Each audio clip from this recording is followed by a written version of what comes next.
Assalamualaikum warahmatullahi wabarakatuh. Waalaikumsalam warahmatullahi wabarakatuh. Alhamdulillah, assalatu wassalamu ala rasulillah wa ala alihi wa sahbihi wa man wala. Baik, terima kasih teman-teman yang sudah menyempatkan waktunya pada siang hari ini dalam rangka menghadiri kajian untuk menuntut ilmu. Semoga Allah membalas niat baik kita. Monggo Ustadz, mungkin bisa langsung dimulai atau bagaimana Ustadz? Baik, kita mulai sekarang ya. Bismillahirrahmanirrahim. Alhamdulillahirabbil alamin, wassalatu wassalamu ala rasulillahi wa ala alihi wa sahbihi ajmain. Wala haula wala quwata illa billahil aliyyil azim. Rabbi shrah li sadri wa yassir li amri wa ahlul 'uqdatam min lisani yafqahu qawli. Allahumma anfa'na bima 'allamtana wa 'allimna ma yanfa'una wa zidna ilma. Amma ba'd. Teman-teman sekalian, rahimani rahimakumullah. Semoga Allah Subhanahu wa taala mencatat pertemuan kita ini sebagai amal sholih dan menjadi pemberat timbangan kita pada hari ketika tidak lagi bermanfaat harta maupun anak-anak maupun anak illa man atallaha biqalbin salim, kecuali orang-orang yang datang kepada Allah dengan hati yang selamat, selamat dari kesyirikan, selamat dari kebid'ahan, selamat dari maksiat, dan semuanya dibangun di atas ilmu. Dan Nabi Shallallahu Alaihi Wasallam memberikan kabar gembira kepada orang-orang yang dalam hatinya ada kecintaan kepada ilmu, bahwa itu merupakan tanda Allah menyukainya. Dalam hadis yang terkenal riwayat Bukhari dari Muawiyah bin Abi Sufyan radhiyallahu anhuma, dia mendengar Nabi Muhammad sallallahu alaihi wasallam bersabda, "Man yuridillahu bihi khairan yufaqihu fiddin." Siapa yang dikehendaki baik oleh Allah, yakni Allah menyukainya, maka Allah akan menjadikan dia faham agama. Faham ya, tidak disyaratkan dia hafal materinya, tapi dia faham materi yang disampaikan. Kalaupun dia belum faham, tapi ketika ia mencoba untuk menghadirinya, mendengarkannya dengan baik, maka mudah-mudahan dia termasuk dalam hadis ini orang-orang yang dikehendaki kebaikan oleh Allah Subhanahu wa taala, yang hadiahnya adalah dimudahkan kelak jalan menuju surga tempat keabadian. Sekarang kita masih pada hadis yang keempat. Al-haditsur rabi'. An Abi Abdurrahman Abdullah bin Mas'ud radhiyallahu anhu qala hadatsana Rasulullah sallallahu alaihi wasallam wa huwa as-sadiqul masduq. Inna ahadakum yujma'u khalquhu fi batni ummihi arba'ina yawma nutfatan thumma yakunu 'alaqatan mithla dzalik thumma yakunu mudghatan mithla dzalik thumma yursalu ilaihi al-malak fayanfukhu fihi ar-ruh wa yu'maru bi arba'i kalimat bi katbi rizqihi wa ajalihi wa amalihi wa syaqiyyun aw sa'idun. Fa walladhi nafsi bi yadihi inna ahadakum la ya'malu bi amali ahli al-jannati hatta ma yakunu bainahu wa bainaha illa dhira' fa yasbiqu alaihi al-kitabu fa ya'malu bi amali ahli an-nar fa yadkhuluha. Wa inna ahadakum la ya'malu bi amali ahli an-nar hatta ma yakunu bainahu wa bainaha illa dhira' fa yasbiqu alaihi al-kitabu fa ya'malu bi amali ahli al-jannati fa yadkhuluha. Rawahul Bukhari wa Muslim. Silakan diterjemahkan, siapa yang membawa bukunya atau PDF-nya, mohon diterjemahkan.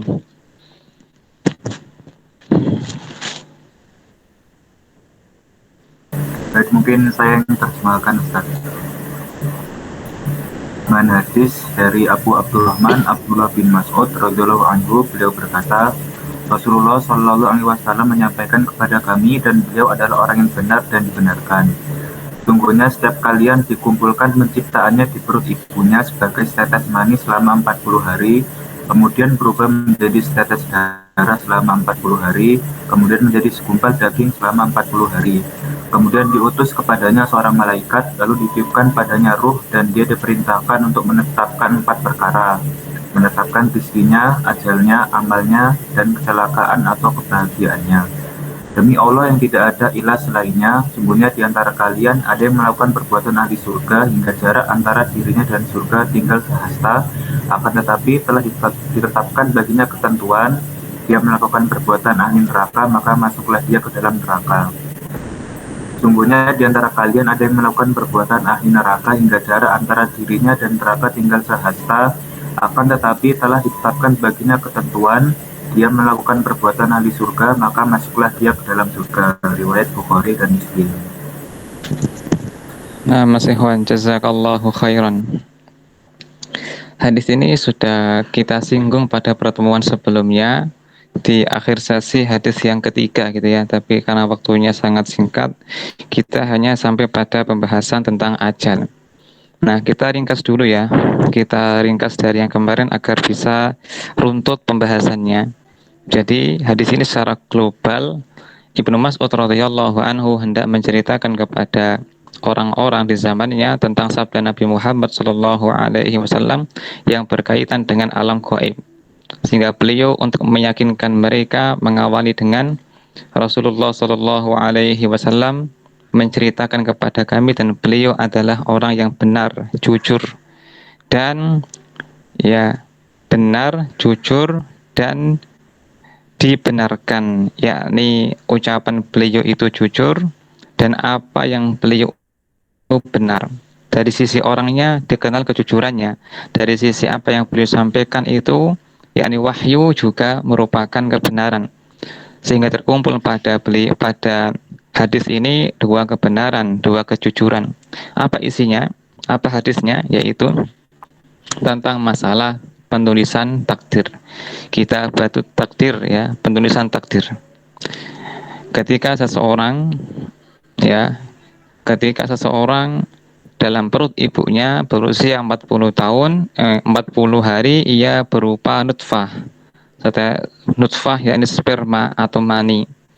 Lalu berikutnya selama 40 hari kemudian ia berupa alaqah, segumpal darah. Kemudian 40 hari berikutnya ia berupa alaqah mudghah, segumpal daging. Sehingga totalnya 40 hari kali 3 fase 120 hari alias 4 bulan. Setelah janin berusia 4 bulan, Allah Ta'ala mengirim malaikat yang diberi tugas untuk menulis 4 catatan takdir. 4 catatan takdir, yaitu takdir tentang rizkinya, yang kedua ajalnya, yang ketiga amalnya, yang keempat nasibnya, bahagia atau sengsara. Lalu berikutnya Nabi Shallallahu Alaihi Wasallam memberikan dua contoh tentang orang yang menjalani kehidupan di dunia ini, yang ia menjalaninya berdasarkan takdirnya Allah Ta'ala. Ada yang nasibnya itu sengsara, ada pula yang nasibnya bahagia. Itu global dari hadis ini. Sekarang kita rinci ya. Nah, makna penulisan hadis ini adalah yakni ketetapan takdir yang Allah beritahukan kepada malaikat. Karena pada dasarnya takdir semua makhluk Allah sudah Allah tulis 50.000 tahun yang lalu sebelum menciptakan langit dan bumi. Itulah yang ditulis di Lauhul Mahfuz di sisi Allah Ta'ala. Imam Muslim meriwayatkan Nabi Sallallahu Alaihi Wasallam bersabda, kataballahu maqadiral khalaiki qabla an yakhluqas samawati bi 50 alfasana. Allah sudah menulis takdir semua makhluknya 50.000 tahun sebelum menciptakan langit dan bumi. Maka makna hadis ini adalah catatan takdir di Lauhul Mahfuz tadi yang diberitahukan kepada malaikat itu pun hanya 4 perkara. Ya, 4 perkara ini karena 4 perkara ini begitu berkaitan erat dengan kehidupan seseorang dan malaikat nanti akan mensikapinya berdasarkan catatan tersebut. Yang pertama tentang rizkinya. Ya. Dan kemarin telah kita singgung tentang rizki. Rizki itu apa? Rizki itu ketika kita mendengar rezeki, terkadang kita hanya merujuk kepada harta atau uang ya. Bukan ya. Rezeki itu luas cakupannya. Rezeki adalah ma yantafi'u bihi annas, sesuatu yang bermanfaat bagi manusia. Itu rezeki. Sesuatu yang bermanfaat bagi manusia itu namanya rizki. Ya, itu adalah rizki. Dan rizki ini ada dua. Yang pertama mayakumu bihil badan wa mayakumu bihidin. Yang pertama ya rizki yang menopang ya badan. Yang kedua rizki yang menopang agama. Rizki yang menopang badan seperti rizki berupa makanan, minuman, kesehatan, tempat tinggal, kendaraan. Ini semua rizki dari Allah Subhanahu wa Ta'ala. Yang kedua, rizki yang menopang agama, seperti misalkan bisa baca Quran, ya kan, eh, kemudian mampu menghafal, mampu memahami, bisa sholat, masuk Islam. Ini semuanya bagian dari rizki. Dan hadis ini mencakup dua tadi, baik rizki yang menopang pahala, menopang agama maupun menopang dunia. Artinya semua yang ada pada kita, apa-apa yang bermanfaat untuk kita, semuanya sudah Allah tulis. Sampai kepintaran pun yang menopang badan maupun agama, semuanya sudah Allah tulis semuanya. Ini rizki ya. Dan rizki ini bermacam-macam ya, dan rizki yang berkaitan dengan agama itu lebih utama daripada rizki yang berkaitan dengan harta. Dalilnya adalah firman Allah Subhanahu wa taala dalam surah Yunus. Allah berfirman, "Qul bi fadlillahi wa bi rahmatihi fabidzalika falyafrahu huwa khairun mimma yajma'un." Katakanlah wahai Nabi kepada mereka, dengan karunia Allah dan kasih sayangnya hendaknya mereka bergembira, karena itu lebih baik daripada harta yang dikumpulkan oleh manusia. Makna dari karunia dan kasih sayang Allah adalah ya sebagaimana yang dinukil oleh Ibnu Katsir, Al-Qur'an. Ya, adalah Al-Qur'an dan menjadikan kalian pandai membacanya. Nah, ini contoh ya, contoh dari rezeki agama. Itu lebih utama daripada harta yang dikumpulkan oleh manusia. Apa sebabnya? Karena harta itu berhenti di dunia ketika ia mati, dan di akhirat menjadi hisab untuknya. Sementara ilmu akan membantu dia untuk beribadah yang terbaik kepada Allah Subhanahu wa taala dan bisa membantunya untuk meringankan berbagai macam musibah di dunia. Nah, yang kedua, ajal. Apa itu ajal? Ajaluka ay bakauka fid dunia. Ajal itu maknanya adalah masa hidup di dunia. Ajal artinya masa hidup di dunia. Bukan maknanya mati ya. Memang akhir ajal itu mati, tapi ajal itu maknanya adalah usia. Usia hidup di dunia, ya. Masa berlaku di dunia itu artinya ajal. Ketika telah datang ajalnya, maknanya telah datang kematian padanya, itu ajal. Nah, ajal ini ya, ajal ini sudah Allah tetapkan pada semua orang. Tidak peduli dia itu apapun derajatnya, apapun jenisnya, semua telah Allah tetapkan ajalnya. Dan ajal ini hanya berlaku dengan takdir Allah, tidak berkaitan dengan kesehatan maupun kekayaan. Sebagian orang berpandangan ketika ia kaya, ia mampu memanjangkan usianya, memanjangkan ajalnya dengan ia punya uang untuk berobat. Ini tidak benar. Allah Subhanahu wa taala berfirman, "Qul innal mautal ladzi tafirruna minhu fa innahu mulaqikum."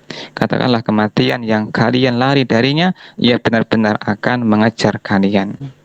Yakni datangnya ajal ini karena ketentuan Allah semata, bukan karena kepintaran untuk menghindarinya atau kesehatan. atau yang lainnya. Dan jika ia telah datang, ya kan, akhir dari ajalnya, ya, atau bahasa lainnya telah datang ajalnya, kematiannya, maka tidak bisa diundur dan tidak pula bisa dimajukan. Fa'idza jaa ajaluhum la yastakhiruna sa'atan wa la yastaqdimun. Dan ketika telah datang ajalnya, maka tidak bisa dimajukan maupun diundur. Meskipun hanya sesaat, meskipun hanya 1 detik, tidak bisa diundur maupun dimajukan. Itulah ajal. Dan ajal apakah, ya, atau usia manusia itu apakah berkaitan dengan warisan leluhur? Artinya ketika leluhurnya itu panjang usia, ya pun panjang usia? Jawabannya tidak. Alangkah banyak leluhurnya itu panjang usia tapi dia pendek usia, atau sebaliknya leluhurnya pendek usia adapun dia panjang usia. Ini ajal, ya. Dan ajal tidak bisa bertambah, berkurang, ditunda maupun dimajukan secara asal.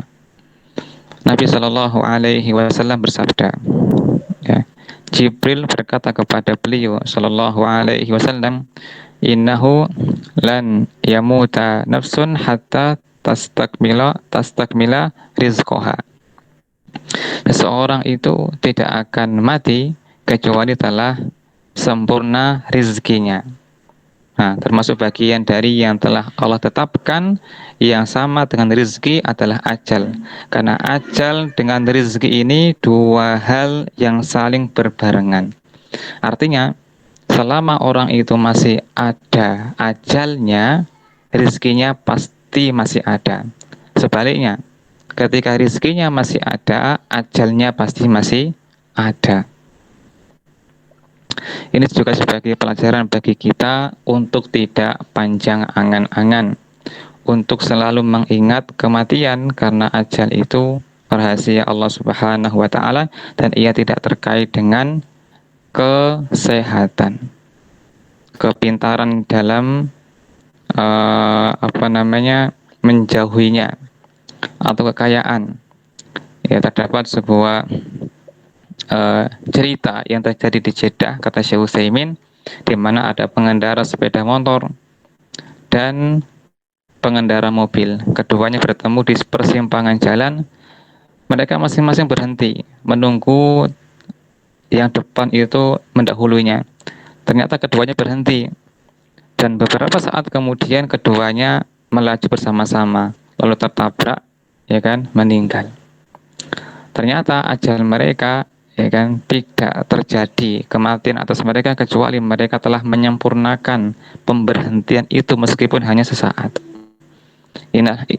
Inilah ajal yang telah Allah tetapkan kepada kita dan kita wajib mengimaninya.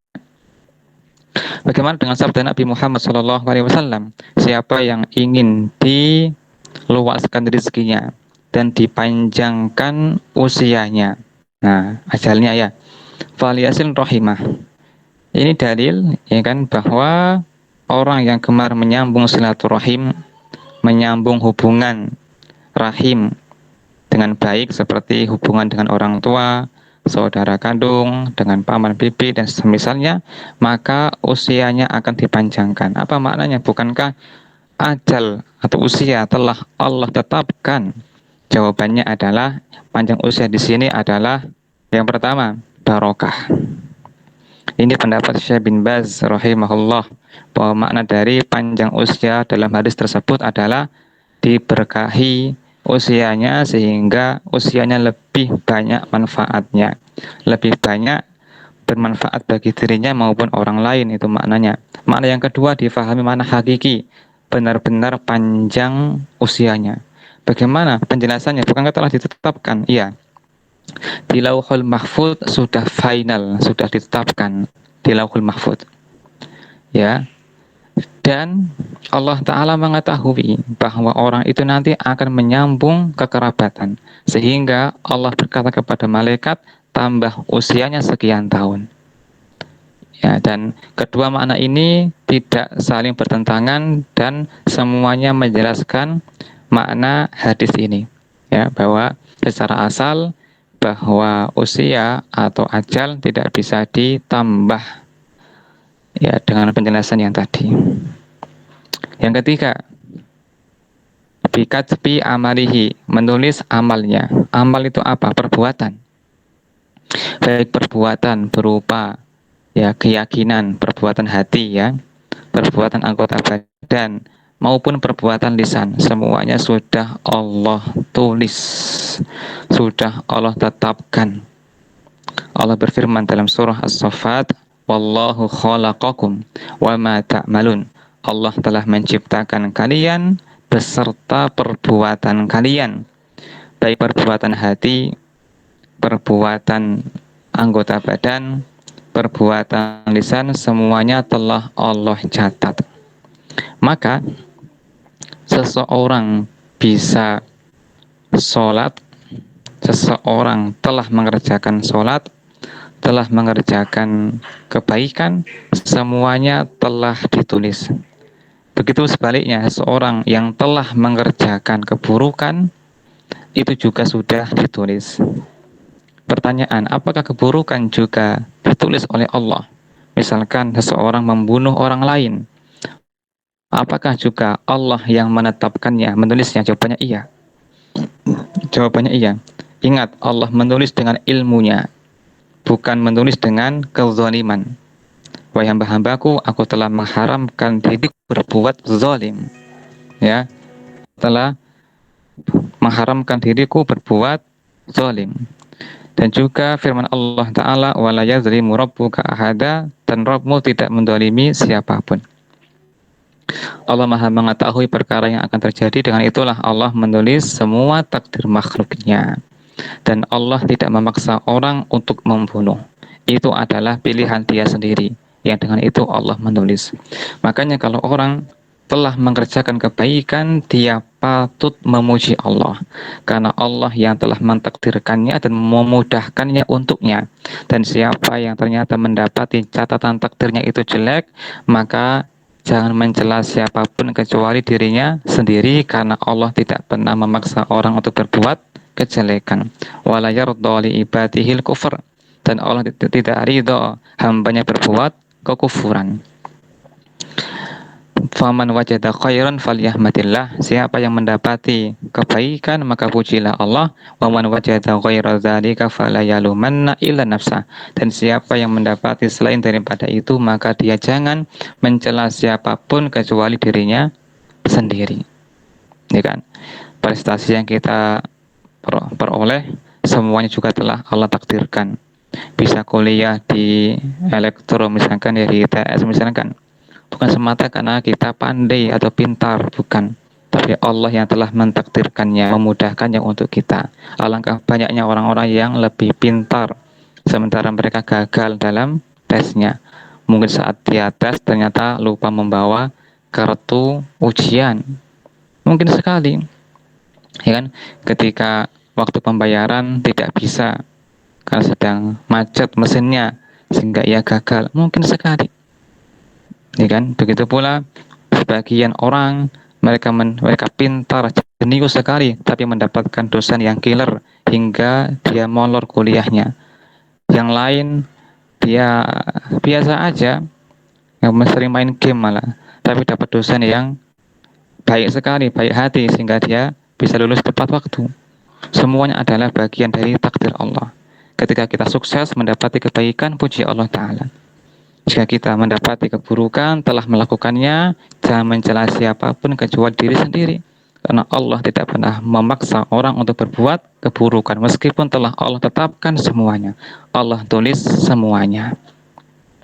Nah, kemudian yang keempat, yang pertama tadi rizki, kedua ajal, ketiga amal. Sekarang yang keempat alias hasil akhir, nasib. Apakah nasibnya itu syaki, celaka, yakni penghuni neraka, atau sa'id, bahagia, penghuni surga. yakni setiap orang bahkan sebelum lahir telah Allah tulis tempatnya di surga ataukah di neraka. Dia ditulis sebagai ahli bahagia atau ahli sengsara. Nabi Shallallahu Alaihi Wasallam bersabda, "Ma min nafsin manfusatin illa wa qad kutiba maq'atuhu minal jannati wa minan nar." Setiap jiwa yang bernafas telah Allah tulis tempatnya di neraka atau di surga. Maka mendengar ini para sahabat, mereka berkata, "Ya Rasulullah, kalau begitu buat apa kita beramal? Buat apa kita beramal kalau telah divonis, ditetapkan?" Maka Nabi Shallallahu Alaihi Wasallam menjawab, perhatikan jawaban beliau. Jawaban beliau ini juga untuk menjelaskan apa yang kita sekarang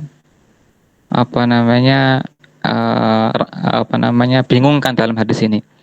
I'malu fakulun muyassarun lima khuliqalah. Beramallah, karena masing-masing kalian itu dimudahkan untuk apa ia diciptakan.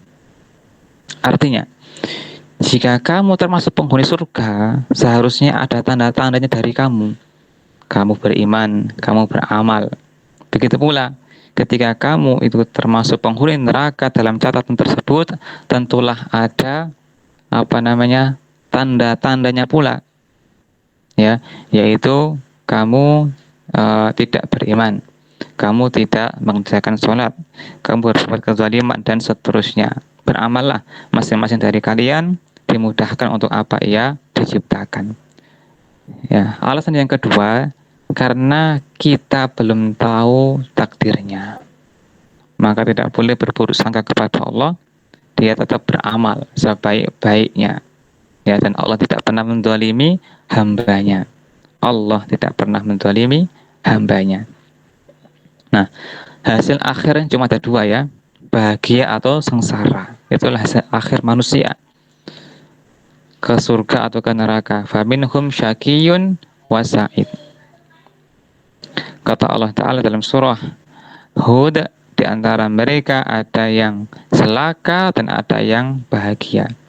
Fa'ammal ladzina syaqu fa fin nari khalidina fiha. Adapun orang-orang yang celaka, mereka di neraka selama-lamanya. Wa ammal ladzina su'idu fa fil jannah khalidina fiha. Adapun orang-orang yang bahagia, maka mereka di dalam surga. Dalam surah Asy-Syu'ara Allah berfirman, ya, fariqun fil jannati wa fariqun fis sa'ir. Sekelompok orang masuk ke surga, sekelompok orang masuk neraka. Inilah finalnya manusia. Tujuan atau terminal akhir manusia, masuk surga atau masuk neraka. Semoga kita termasuk orang-orang yang beruntung bahagia dimasukkan ke dalam surga. Nah, kemudian Nabi Shallallahu Alaihi Wasallam setelah membawakan 4 macam penulisan ini, penulisan takdir dalam masalah rizki, ajal, amal, dan nasib, Nabi memberikan contoh.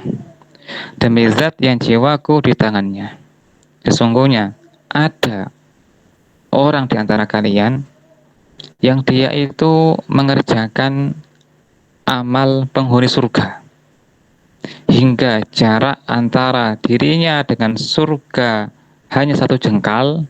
Maknanya adalah ajalnya sudah hampir tiba.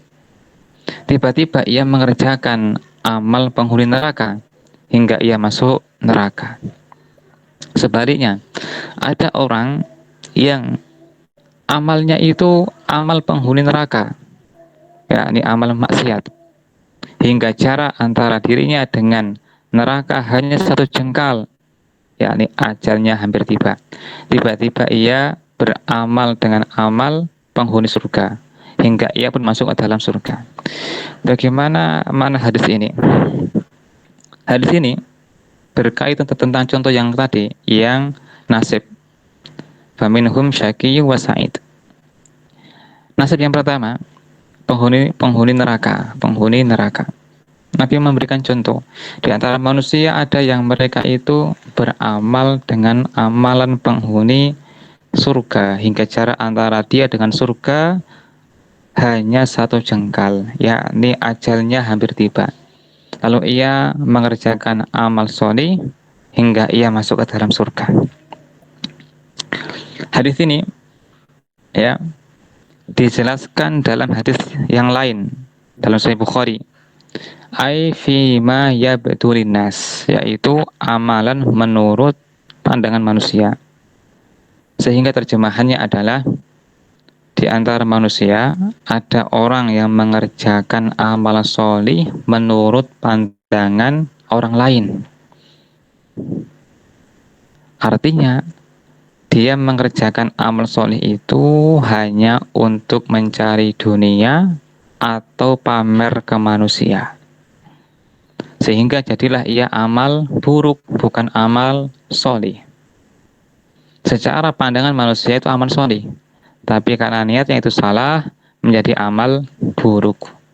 Maka ketika ia hendak mati, Allah bongkar apa yang ia niatkan itu, dengan ia diuji hingga ia mengerjakan amal buruk, hingga ia masuk ke dalam neraka. Itu mana hadisnya ya.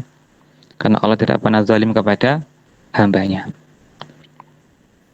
Sehingga ada ungkapan, ya kan, innamal a'malu bil khawatim.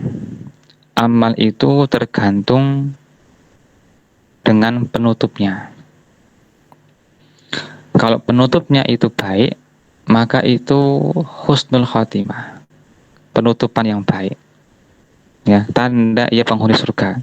Begitu pula kalau amal terakhirnya itu jelek, itu tanda su'ul khotimah, tanda ia penghuni neraka. Dan penutup ini ya tergantung dengan kebiasaan dia selama hidupnya. Orang yang biasa sholat, menjaga sholatnya, menjaga puasanya, menjaga lisannya, maka dia pun ketika hendak meninggal akan ditutup dengannya. Begitu pula orang yang kebiasaannya itu meninggalkan sholat, meninggalkan kewajiban, melakukan dosa-dosa besar, dan ia tidak bertaubat, maka dia pun ketika akhir hayatnya akan ditutup dengan keburukan, meskipun dia menutupinya dari manusia. Waliyatubillah. Kita berlindung kepada Allah dari keburukan su'ul khatimah. Ya, ini secara asal. Terkadang Allah Subhanahu wa Ta'ala memberikan karunia.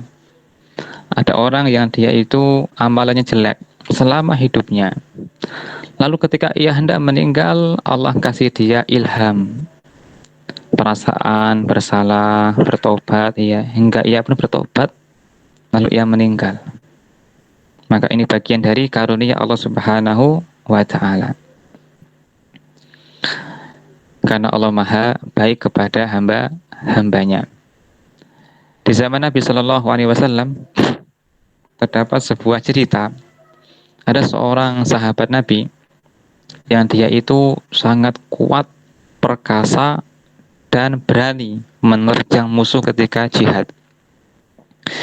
Hingga dikatakan bahwa pada hari ini tidak ada orang yang lebih hebat dalam berperang kecuali orang itu. Orang-orang memujinya. Nabi justru mengatakan, huwa min ahrin nar, dia termasuk penghuni neraka. Maka sahabat yang mendengar ini kaget. Bagaimana demikian? Maka seusai peperangan, sahabat ini pun mengintai orang tersebut. Ternyata orang tersebut terluka parah.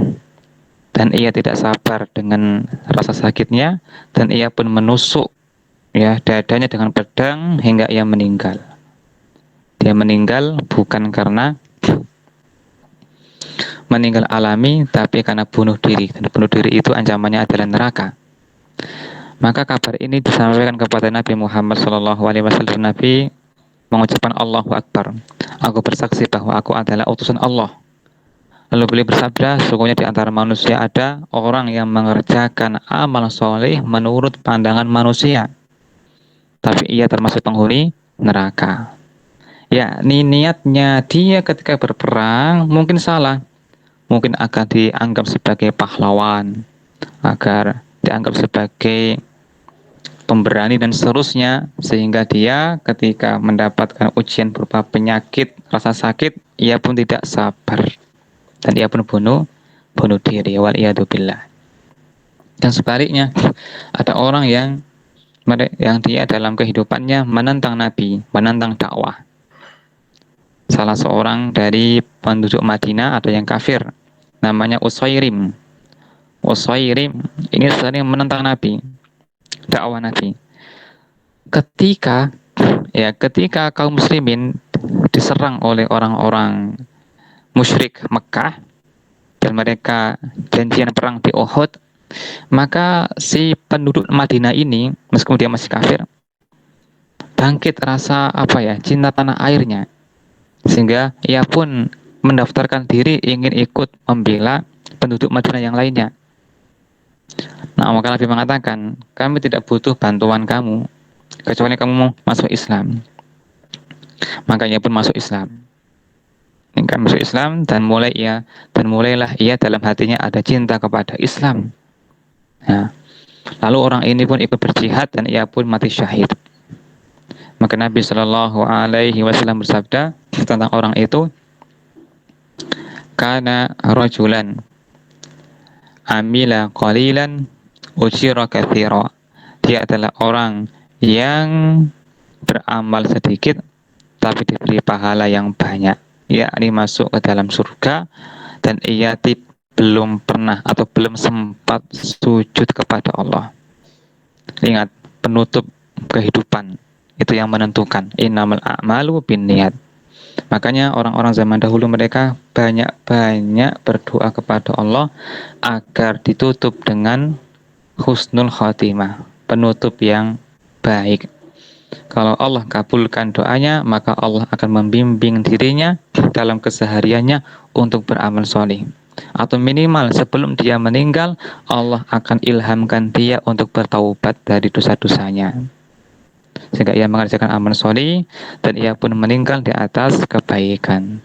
Allahu a'lam. Demikian sedikit dari penjelasan hadis Ibnu Mas'ud radhiyallahu anhu tentang kitabatul takdir, penulisan takdir. Allahu ta'ala a'lam. Demikian, jika ada yang bertanya dipersilahkan. Baik, kepada teman-teman yang ingin bertanya bisa langsung on mic ataupun menuliskannya di kolom chat. Monggo teman-teman dipersilahkan.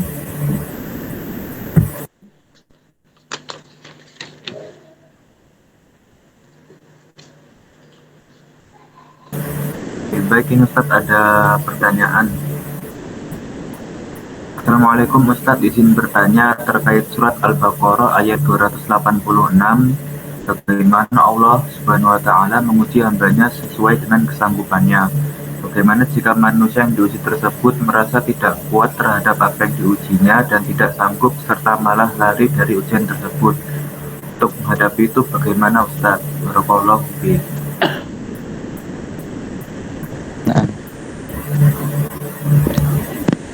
Bagaimana penjelasan dengan ayat dalam Al-Baqarah? La yukallifullahu nafsan illa wusaha. Allah tidak membebani seseorang melebihi batas kemampuannya. Maknanya adalah perintah Allah. Ya, perintah Allah dan larangannya itu mampu dilaksanakan dan dijauhi oleh manusia secara asal. Allah perintahkan sholat 5 waktu, dia pasti mampu. Kalau nggak mampu, itu karena tidak mau, bukan tidak mampu. Begitu pula ketika Allah melarang sesuatu, larangan miras misalkan ya, minuman keras, dia mampu enggak meninggalkannya? Mampu. Cuma dia tidak mau. Beda antara mampu dengan mau. Mampu itu kekuatan yang telah Allah berikan, sementara mau itu adalah keinginan pribadi masing-masing. Kemudian, di samping Allah Subhanahu wa Ta'ala menguji orang dengan perintah dan larangan, Allah juga menguji orang dengan musibah. Perkara-perkara yang tidak ia sukai, seperti misalkan kemiskinan, penyakit, wafatnya orang yang ia cintai, secara asal dia mampu tidak untuk bersabar? Mampu, dia mampu melakukannya. Tapi ia, ya kan, tidak bersabar. Tapi ia memilih tidak bersabar. Di antara sebabnya adalah karena dia sendiri yang tidak menempuh jalan-jalan kesabaran. Contohnya adalah dia tidak menjadikan Quran dan Sunnah sebagai pedomannya dalam kesehariannya, sehingga meringankan bebannya dalam musibah. Atau ia bergaul dengan orang-orang yang cinta dunia, sehingga ia begitu menderita ketika kehilangan dunia. Maka orang itu sendiri yang memilih untuk dia tidak sabar. Adapun secara asal, ya kan, manusia itu diberi oleh Allah kemampuan untuk bisa menanggung berbagai macam musibah dan ujian yang Allah berikan kepada mereka. Bahkan Allah Ta'ala memberikan keringanan dalam beberapa syariat. Contohnya ketika orang sakit boleh tidak berpuasa, ditunda pada hari yang lainnya. Ketika ia sedang sakit, dia boleh sholat dengan duduk, kalau tidak mampu dengan berbaring, jika tidak mampu dengan isyarat mata, dan seterusnya. Diperintahkan dia berwudu, jika ia tidak mampu dia boleh tayamum. Dia dilarang untuk makan babi, tapi ketika dia di hutan tidak ada makanan, dia boleh memakan babi untuk menopang hidupnya, sekedar untuk bisa menopang hidupnya, bukan untuk kekenyangan. Ini semua bagian dari rukhsah, keringanan dalam agama. Di samping Allah Ta'ala secara asal memberikan kepada mereka ujian dan mereka mampu untuk melaksanakannya, gitu ya. Kesimpulannya bahwa kembali kepada diri masing-masing, antara kemampuan dengan kemauan itu berbeda, dua hal yang berbeda. Semua orang diberi oleh Allah kemampuan, tapi masing-masing orang terkadang mereka memilih kemauan dan keinginan yang lain.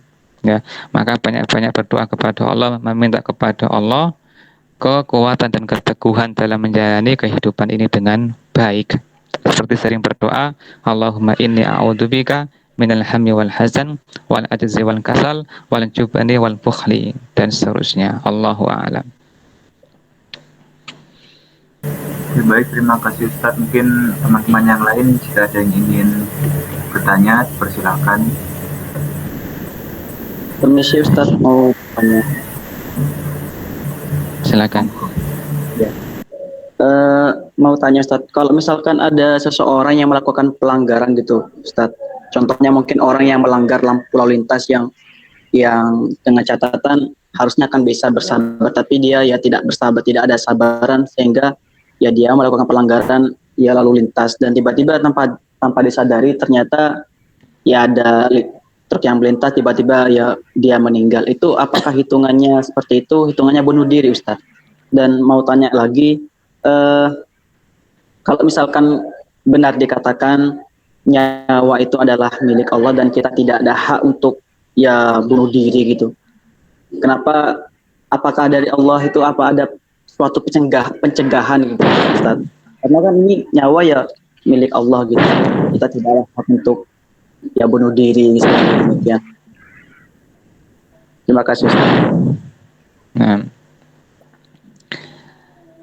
orang yang melakukan kekeliruan hingga ia meninggal tidak dikatakan sebagai bunuh diri, ya, karena orang tersebut tidak ingin meninggal, tidak ingin mati, ya. Bunuh diri itu maksudnya adalah kesengajaan untuk mengakhiri hidup, itu bunuh diri. Adapun orang yang mati, ya kan, karena kecelakaan atas keteledorannya, tidak dikatakan sebagai bunuh diri. Contoh, ada orang terburu-buru ingin kuliah, sehingga ia menerjang lampu lalu lintas, lalu ia dilindas oleh mobil hingga meninggal, maka tidak dikatakan ia bunuh diri. Orang yang kedua, ya, stres dengan materi kuliah hingga ia pun, waliyadzubillah, ya, mudah-mudahan tidak ada, hingga ia pun ingin mengakhiri hidupnya. Dia sengaja ketika banyak kendaraan dia melaju ke tengah hingga tertabrak meninggal, ini bunuh diri. Ya kan, dia berbeda ya, tergantung niatnya, apa dia niatnya. Innamal a'malu binniyat, tergantung niatnya. Kalau bunuh diri itu dosanya termasuk dosa besar, ya. Dan Nabi Shallallahu Alaihi Wasallam tidak mau mensolati orang yang bunuh diri. Apapun musibah kita, ya, maka dijalani itu lebih baik daripada bunuh diri. Meskipun menanggung kemiskinan yang parah, penyakit yang parah, kesedihan yang mendalam, jangan sampai bunuh diri. Karena menanggung kesedihan itu lebih utama daripada menanggung siksa di dalam alam kubur karena bunuh diri. Jangan bunuh diri, termasuk dosa besar. Kesimpulannya bahwa dua peristiwa tadi ya kan sama-sama kecelakaan tapi berbeda temanya karena berbeda niatnya. Niat yang menjadikan dia itu bunuh diri ataukah tidak, Allahu a'lam. Kemudian terkait dengan tadi ruh ya, ruh ciptaan dari Allah Subhanahu wa taala. Ya, ruh termasuk ciptaan dari Allah Subhanahu wa taala.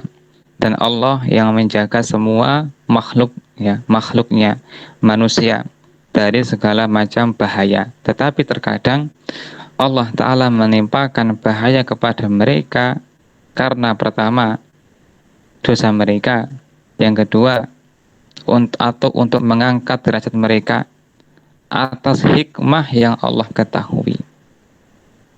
Ini kan? Contoh gini,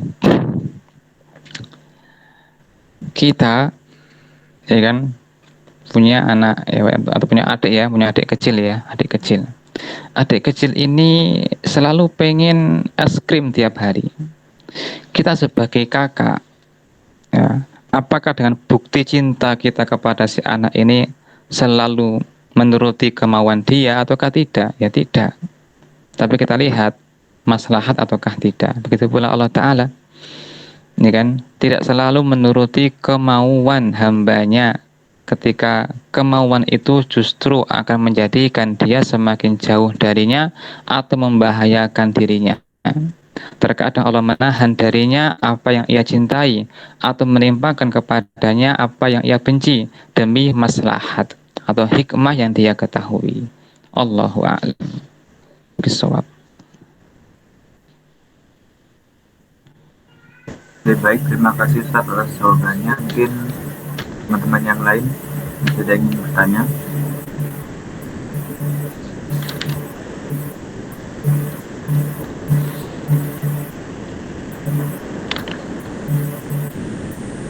Mungkin cukup. Mungkin untuk kelanjutannya Ustaz, bagaimana, apakah masih ada materi atau gimana Ustaz? Berikutnya hadis yang kelima, insya Allah, tentang masalah bid'ah, perkara baru dalam agama.